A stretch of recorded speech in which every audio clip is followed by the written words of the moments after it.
Good evening বন্ধুরা, কেমন আছেন সবাই? আশা করি সবাই খুব ভালো আছেন। আমরাও খুব ভালো আছি। আবারও একটি সুন্দর ব্লগ নিয়ে আপনাদের সামনে চলে এসেছি। অনেক দিন হয়ে গেছে ব্লগ শেয়ার করা হয় না। খুবই ব্যস্ততার মধ্যে কাটছে, কারণ এদিকে আমার স্কুল, ওদিকে ছেলে, সব মিলিয়ে মিশিয়ে এত বিজি স্কেডিউল চলছিল, তো সেই জন্য একদম সময় হয়নি ভিডিও করার বা ভিডিও এডিট করার, পোস্ট করার। তো সেই জন্য সবাই দেখছি প্রচুর ভিডিও করে অনেক কিছু করে ফেলছে। আমার সত্যি একদমই টাইম হয়নি, কিন্তু অনেককে দেখছি যারা কিনা অনেক রকম কাজকর্ম করার পরেও ভিডিও করছে, তো তাদেরকে দেখে আবার ইন্সপায়ার হয়ে আবার ভিডিও করা স্টার্ট করলাম।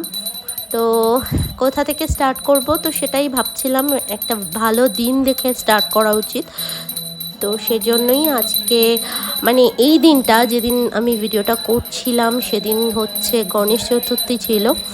তো আমি ঘরে ছোটো মোটো করে প্রত্যেকবারই পুজো করি, আর এবারে বাবা মাও এসেছিলেন, তো সেজন্য আমরা ঘরে একটুখানি পুজো করছিলাম আমার যে ঠাকুরটা আছে সেটাকে।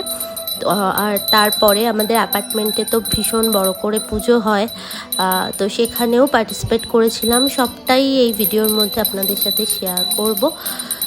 তো চলুন দেখা যাক। তো বুগুনো এখানে খুব এনজয় করছিল, ঘন্টা বাজাচ্ছিল, তার আগে ও নিজেও আরতি করেছে। ও বেশ এইসব পুজো আর্চা করতে, সাথে থাকতে খুব ভালোবাসে।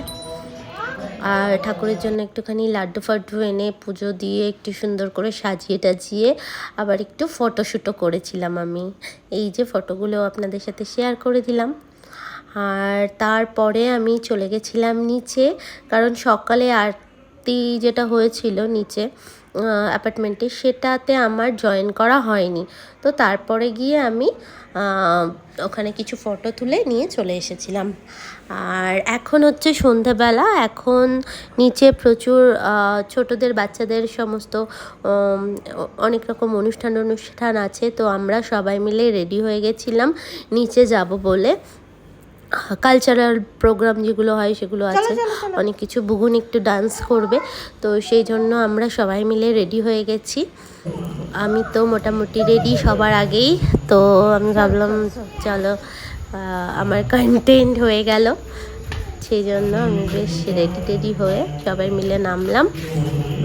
চলুন আপনাদের সাথেও শেয়ার করি কেমন নিচে। আমারও যদিও প্রথমবার, আমি এর আগে তো আমাদের এখানে ফ্ল্যাট হয়নি, কেনা হয়নি, বা আমরা জানিও না কেমন হয় না হয়। তো আমারও এইবারে প্রথমবার ছিল।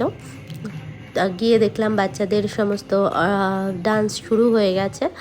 তো তারপর এখানে প্রচুর মানুষ, মানে অ্যাপার্টমেন্টের সমস্ত সদস্যরা এখানে উপস্থিত ছিল। সবাই কিছু না কিছু, যারা যেরকম, যারা যা পারে, তো সেসব পারফর্ম করছিল। কেউ ডান্স, কেউ গান, কেউ বীণা। সো বুগুন একটু ডান্স করছিল। তো সব মিলিয়ে মিশিয়ে বেশ সন্ধ্যেটা খুব সুন্দর এনজয় করেছি সবাই। আর তারপরে ছিল এখানে খাওয়া দাওয়া। তো সবাই একসাথে খাওয়া দাওয়া, মজা, সমস্ত কিছু খুব মজা হয়েছে। তারপর হঠাৎ করেই প্রিয়া আর উজ্জয়িনী এসেছিল। ও না বলেই এসেছে প্রিয়া, যদিও আমি অনেকবার ওকে বলেছিলাম আসার কথা, কারণ অ্যাপার্টমেন্টে পুজো হচ্ছে, প্লাস আমার বাড়ির সামনেই, মানে অ্যাপার্টমেন্টের সামনেই একটা বড় সিদ্ধিবিনায়কের মন্দির আছে, সেখানেও অনেক সুন্দর পুজো হয়, আমি শুনেওছি।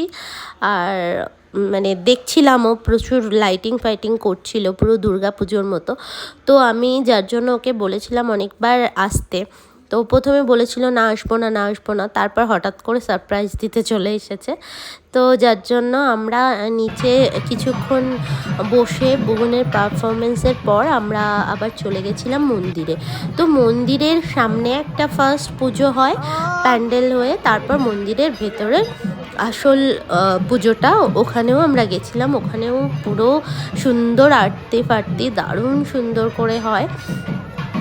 এত ভালো লাগছিল চারদিকটা দেখতে, আর মানে খুব সুন্দর একটা পজিটিভ ভাইবস আসছিল চারিদিকে।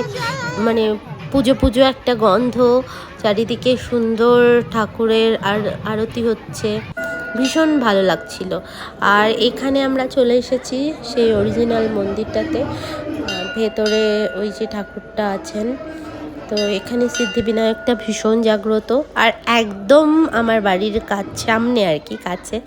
তো এখানে আমরা মাঝে মধ্যেই আসি, এরা আগেও প্রচুর প্রচুর এসেছি, কারণ দুপা হাঁটলেই মানে আমার পাড়ার ভেতরেই। সো এটা আমার কাছে সবসময়ই আসা যাওয়ার ব্যাপার, কিন্তু তবুও আজকের দিনটা যেন স্পেশাল। আজকে প্রচুর ভিড় হয়েছে, তারপরেও আমরা এসেছি, কারণ আজকের দিনটাতে একবার ঠাকুরকে দর্শন না করে মানে থাকা যাবে না। তো সেই জন্য আজকের দিনটা একটু অন্যরকম, সেই জন্য আমরা আজকের দিনে চলে এলাম। বেশ সুন্দর করে সাজিয়েছিল পুরো মন্দিরটা, একদম অন্যরকম ফিল হচ্ছিল, ভীষণ ভালো লাগছিল। তো সবাই মিলে আমরা একটুখানি বসেছিলাম আরতিটার জন্য, কারণ যে সন্ধ্যা আরতিটা হয় সেটা ভীষণ সুন্দর হয়। পুরো লাইটসগুলো অফ হয়ে যায়, আর অফ হয়ে যাওয়ার পর তারপরে শুধু ধূপ আর প্রদীপ জ্বালিয়ে আরতি হয়। এই যে এখন আরতি শুরু হয়ে গেছে, আর পুরো লাইট ফাইট সমস্ত অফ হয়ে গেছে।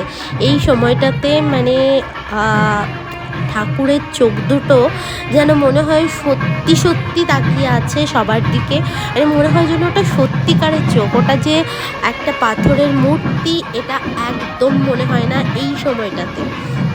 মানে যারা না সামনে থেকে দেখেছে তারা সত্যি বুঝতে পারবে না, এত ভালো লাগে, এত সুন্দর লাগে। মনে হয় যেন মানে মনের সমস্ত কিছু ওনার কাছে উজাড় করে বলে দিই, বা সমস্ত দুঃখ কষ্ট যেন বললে সব কিছু কমে যাবে, এরকম একটা ফিলিংস হয়। সো সবাই মিলে আরতিটা দেখলাম এত শুভ একটা দিনে, মনটা খুব ভালো হয়ে গেল। এত সুন্দর সানাইয়ের সুরটা বাজছিল, মনে হচ্ছিল যেন সত্যি সত্যি মানে ভগবানকে আহ্বান করছে, আর ভগবান সত্যি সত্যি সাড়া দিচ্ছেও। তো খুব ভালো, খুব সুন্দর একটা মুহূর্ত সবাই মিলে একসাথে কাটালাম। কারণ এই সমস্ত দিনগুলোতে কোনো মানে ভালো দিনে যদি ফ্যামিলির সবাই একসাথে থাকে সবাই একসাথে যায়, তো সেই মজাটা আরও দ্বিগুণ হয়ে যায়। কিন্তু একা একা যে কোনো কিছুতেই একা কিন্তু একদমই ভালো লাগে না। তো এবছর যেহেতু বাবা মা এসেছিলেন, তো সেই জন্য আর প্রিয়াও চলে এসেছিল, তো সবাই মিলে একসাথে না খুব ভালো কাটালাম দিনটা, খুব সুন্দর। মানে এই এত সুন্দর একটা জিনিস সবাই মিলে একসাথে দেখার মজাটাই আলাদা। সবাই মিলে ভক্তিভরে পুজো করা বা দেখা বা সময় কাটানো, এটার মধ্যে একটা আলাদাই মজা। তো এখানে পুজো টুজো হয়ে যাওয়ার পর তারপর আবার আমরা অ্যাপার্টমেন্টে ফিরে গিয়ে এখান থেকেও একটু প্রসাদ খেয়ে গেছিলাম, আবার অ্যাপার্টমেন্টে গিয়েও একটু প্রসাদ খেলাম। সো খাওয়া দাওয়ার পর তারপর প্রিয়ারা চলে গেল, আমরা এইভাবেই এই দিনটা কাটালাম সবাই মিলে খুব মজা করে। তো আপনাদের সবার কেমন কাটলো এই দিনটা প্লিজ আমাকে কমেন্ট করে জানাবেন। আর সবাই ভালো থাকবেন, সুস্থ থাকবেন, সাবধানে থাকবেন। আবার দেখা হবে পরের ব্লগে, বাট সেটা কতদিন পরে আসবে সেটা জানি না। Bye bye.